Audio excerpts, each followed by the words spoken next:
Hey guys, Randy with Pete's RV TV today. Today I wanted to take a moment and talk about a couple things that I think that we take for granted and we probably shouldn't when it comes to our campers. So at home, we probably have a really good, reliable power source, and I would have to venture that our water is pretty good as well. If not, we've probably made provisions to rectify it, or we found a workaround. When we go to the campgrounds, we're taking our investment and fun, our RV, our property, and we are plugging it into an unknown power source, which could be good or bad, maybe if maintained by someone that doesn't always 100% know what they're doing. Someone else has just plugged into it. So lots and lots of reasons for me to make sure that I wanna protect myself from anything that may happen to my personal property when I am taking power from someone I don't know. To do so, my recommendation is some sort of surge protector. Hughes, as you guys know, if you've seen my videos, is one of my favorites out there. They do a great job. I really like the hardwire stuff that Hughes makes. The reason for the hardwire is obviously it can't be hurt, stolen.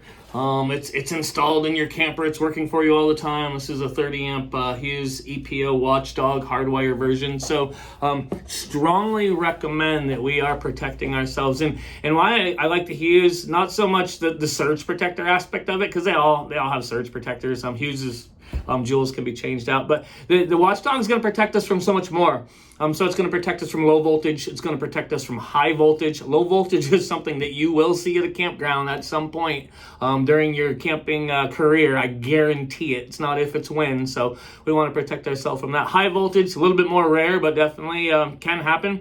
Reverse polarities, the no grounds, those are dangerous situations, so we want to make sure we protect ourselves from there. But again, we're plugging our very expensive, very sensitive gear, and today's camper isn't like the camper of old. I mean, we've got a lot of electronics in there that if something improper comes to them, it can be very expensive and very complicated to repair.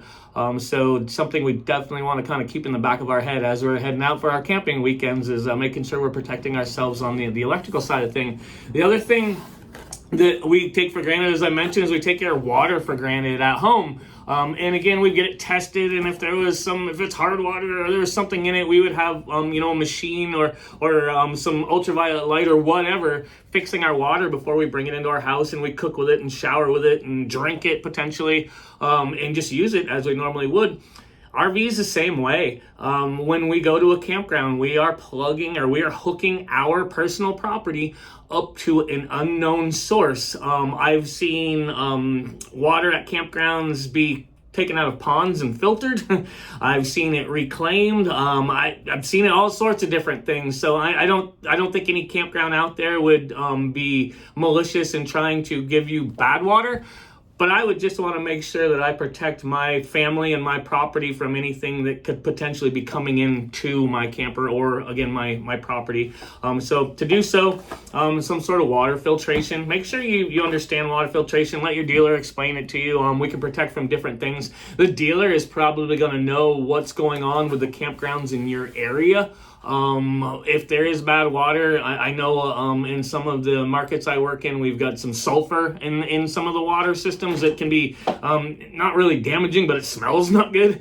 So ways to filter that out. So your dealer, your local dealer, the local area will know what kind of filter you need, how many microns you should go with, and make the proper recommendations. But I just want you guys to think about protecting yourself because, again, you're taking your personal property and you're hooking it up to two components that are unknown from an unknown source that could potentially wreak havoc or cause temporary or permanent damage to our property. So make sure you're protecting yourself on the electrical side and on the water side, and hopefully that'll give you a lot of weekends out there trouble-free so you can enjoy that camper with your family and have fun with it just like you intended when you bought it. So thanks for watching Pete's RV TV with Randy today. I look forward to seeing you on the road.